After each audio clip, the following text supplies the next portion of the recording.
los tópicos que causa mayor interés es uno que habla sobre que un 30%, 3 de cada 10 chicos que asisten a escuelas de gestión privada están en situación de pobreza. Algo que suena raro, pero que para explicarlo mejor seguramente vamos a hablar con gente de la UCA, en este caso con Matías Malhar, que es uno de los responsables de llevar adelante este estudio. ¿Cómo estás, Matías? Sebastián te saluda.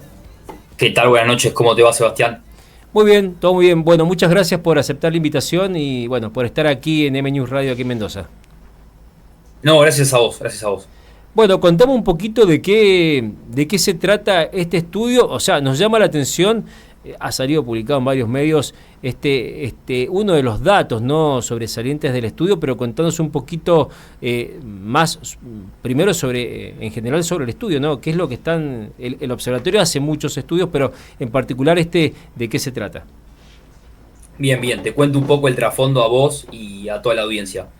En el inicio del ciclo lectivo de este año y en un contexto donde los ingresos perdieron muchísimo contra la inflación, queríamos ver cuál era la incidencia de la pobreza en una población que a priori el común de la gente no piensa vulnerable, como lo es la población infantil que asiste a colegios que no son de tipo estatal, que son o de tipo privado laico o de tipo parroquial o religioso, que implica un pago de cuota. En ese contexto queríamos ver, como te decía, esa incidencia, y nos dio que 3 de cada 10 de esos chicos son pobres. ¿Qué quiere decir esto? Que viven en hogares cuyos ingresos no alcanzan una canasta básica. Básica en el sentido de cubrir necesidades como alimentación, fundamental, y transporte, vestimenta, educación y otras. No llegan a cubrir esas necesidades. Y uno a priori piensa que sí, dado que van a escuelas privadas, pero vimos que no, y que este dato es bastante estructural. De hecho, se pudo ver que desde 2017 en adelante se duplicó este dato, pero desde el 2020 se mantuvo bastante estable.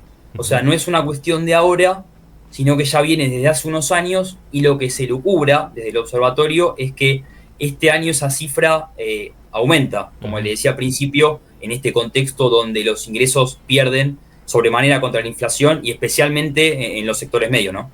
Sí, porque convengamos que por ahí cuando se habla de escuelas privadas se equivoca el enfoque, ¿no? Porque escuela privada va desde el hijo del empleado, del obrero, hasta el hijo del empresario, ¿no? Es un amplio abanico también de características diferentes que tienen distintas escuelas privadas, porque hay escuelas privadas que reciben, digamos, digamos, es ecléptico la cantidad de alumnos que reciben, no tiene nada que ver con clase alta o media alta, ¿no? No, a ver, si hablamos en promedio quién está mejor, si los chicos que van a escuelas privadas o los chicos que van a escuelas públicas, obviamente que los chicos que van a escuelas privadas tienen una menor incidencia de la pobreza. De hecho, en los primeros, en los que van a escuela pública, son un 70% claro, los que son pobres, mientras que en los segundos solamente un 30%. Ahora bien, dentro de obviamente los que van a escuela privada hay un grupo de población vulnerable que vimos que no reciben asistencia del Estado. El 70% de esos pobres que van a escuela privada no reciben asignación universal por hijo, lo que implica que tampoco están recibiendo la ayuda escolar anual, que creo que ahora está alrededor de 70.000 pesos. 70.000 pesos, claro. Entonces, bueno, se la tiene que ingeniar la familia para poder seguir enviando a su hijo o adolescente a esa escuela privada. Y yo creo que en este contexto hay muchas de esas familias que piensan en mudar a su hijo a una escuela pública, ¿no? Inevitablemente. Eso te iba a consultar, ¿no? Porque se da este fenómeno que pasa también con el tema de la salud y las prepagas, ¿no? Esta parte de la clase media que pagaba una escuela privada y que ahora no le alcanza y que no llega y que está ya pensando en enviar a su hijo a una escuela pública, lo mismo aquella persona que pagaba una prepaga o tenía la posibilidad de tener algo de salud privada y que ahora está suspendiéndola y pensando en atenderse también en la salud pública, ¿no? ¿Cómo impacta esto en lo público? No, el desafío de cobertura por parte del Estado en la educación es alto. Pensá que 8 de cada 10 chicos que van a la escuela lo hacen en escuelas públicas. Entonces, queda un 20%, quedan 2 de cada 10, que van o a escuelas privadas o escuelas parroquiales. Entonces, el Estado no podría absorber todos esos chicos en la educación pública. Entonces, lo que queremos del observatorio es que una ayuda en este contexto sería menos costoso que eso. A pesar de que lo que es obvio, pero bueno, te lo comento, es que para los padres mudar a sus hijos de una escuela privada a una escuela pública no es tan fácil, y bueno, está a la vista en los datos, pero bueno, en este contexto que hubo aumentos de precio de tipo de shock, yo creo que en este año o a la larga el año que viene quizás veamos un cambio en la educación y más que nada en el tipo de gestión, que como ya le decía, que se muden de la escuela privada a la escuela pública. Porque convengamos que por lo menos lo que pasa aquí en Mendoza es que la escuela privada viene a hacer a la educación en general, digamos, al sistema educativo, viene a ser, digamos, fundamental, ¿no? Porque es que lo que decimos por ahí, la oferta educativa pública que tiene el gobierno no alcanza para absorber a todos los chicos en edad escolar, ¿no? O sea que la función que cumple la escuela privada es clave y es fundamental.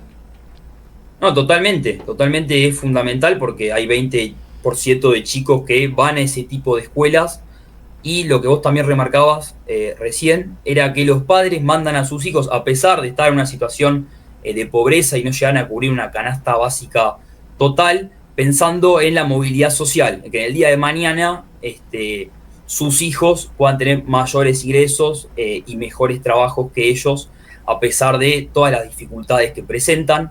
Sumado a esto, quieren que sus hijos no tengan la dificultad del paro, de la inseguridad. Entonces, por eso hacen el esfuerzo y los envían a escuelas privadas, pero no por esto, porque vayan a escuelas privadas, dejan de ser vulnerables.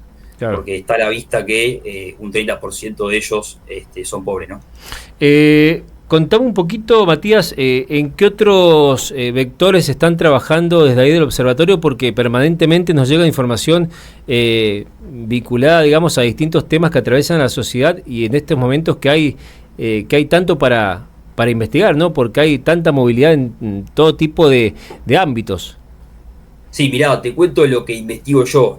Yo trabajo en el equipo de infancias y bueno, trabajo en estudiar y en investigar la evolución de diferentes indicadores de niños y adolescentes, o sea, menores de 18 años, y vemos todo tipo de indicadores, desde pobreza de ingresos hasta, por ejemplo, pobreza multidimensional, que hace alusión a si el chico está privado en múltiples dimensiones, en las cuales el Estado tendría que garantizar un derecho básico, como puede ser la educación, la alimentación, vestimenta, dimensión de información.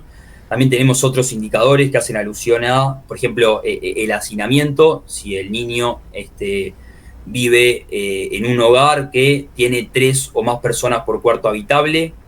También vemos diferentes tipos de ayudas, no solamente, como le comentaba recién, la UH, sino también tenemos para ver la tarjeta alimentar, comedores escolares, que está muy en boga ese tema por un posible retiro de dinero del gobierno, así que tenemos una amplia variedad de indicadores con respecto a las infancias y creo que es uno de los pocos centros que tiene, ¿no? Con respecto a tu experiencia, a las investigaciones que llevas adelante, ¿cómo calificarías hoy, por ponerle, digamos, algún calificativo a la actualidad de la infancia y de la adolescencia en Argentina en general, ¿no? En cuanto al tema de vulnerabilidad, hoy cómo se encuentra, ¿no? En un contexto social y económico bastante complicado. No, es obviamente que es preocupante el dato de que 6 cada 10 chicos sean pobres y que el 16% de ellos sean indigentes, lo cual es muchísimo peor, lo que significa que esos chicos no están cumpliendo con una canasta ya no básica, sino alimentaria, que en realidad sería más básica todavía. Y esto es preocupante no solamente a corto plazo, sino también en el largo plazo, cuando esos chicos tengan que enfrentarse al mundo adulto, digamos, al mundo del trabajo, dado que van a tener menos capacidades que los chicos que están más aventajados, ¿no? La pobreza no es solamente por ingresos, sino que afecta a múltiples dimensiones. lo que vemos en el observatorio es que generalmente en promedio aquellos que son pobres por ingresos también tienen más vulnerabilidad en otras dimensiones, por ejemplo, no tienen acceso a internet, no tienen celular, no tienen... Ahí le estoy hablando de variables que no son tan fundamentales, pero si quiere le pongo, no tienen acceso a la red cloacal, que eso es básico. Básico. Entonces, nada, es algo múltiple y que no hay que hacer solamente el foco del número de 6 de cada 10, sino que hay que ir más allá de ese número, me parece. Claro, si te vas, digamos, si saltás el tema de los números fríos y ves las realidades que, digamos, con rostro, digamos, para decirlo de alguna forma, sí. Y tenés un problema que es ahora, pero también, como decís vos, un problema que es a futuro, ¿no? Van a ser las generaciones que dentro de un par de años van a ser las que van a salir a trabajar, a manejar el país, ya, bueno, son los adultos del mañana. Sí, por eso yo creo que es fundamental a corto plazo ya brindar una ayuda. Bueno, en este caso, en el informe puntualmente hacíamos referencia a los chicos que van a escuela privada y se encuentran en situación de pobreza, pero brindar una ayuda a corto plazo, pero eso no le va a solucionar los problemas que tienen a largo. Para eso el gobierno actual debería hacer políticas consistentes para que, por ejemplo, los padres tengan mejores trabajos estables, trabajos formales, y que no estén en la situación de ahora, que estos chicos pobres en su mayoría son informales, no tienen obra social, y bueno, yo creo que podría brindar los incentivos necesarios, es algo que se habla ahora, para que el sector privado cree puestos de trabajo, eso es importante, de cara al largo plazo y para que no se propague esta situación de pobreza a los niños. Bueno, Matías, te agradezco mucho. Seguramente vamos a estar charlando en alguna otra oportunidad porque los informes que llegan de la UCA son muy buenos, muy reveladores. Así que seguramente te vamos a estar convocando para otra oportunidad y seguir hablando sobre otros temas vinculados, bueno, en tu caso a la niñez, a la adolescencia de nuestro país.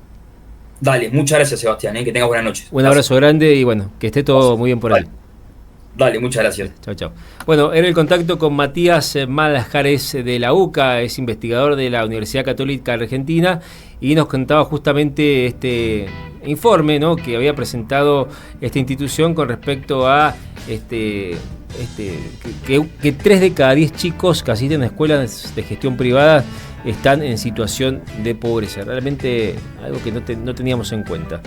20:54 minutos en todo el territorio nacional, la temperatura 27 grados, la humedad al 38%. Vamos a la música y volvemos para hacer la última partecita ya de After News.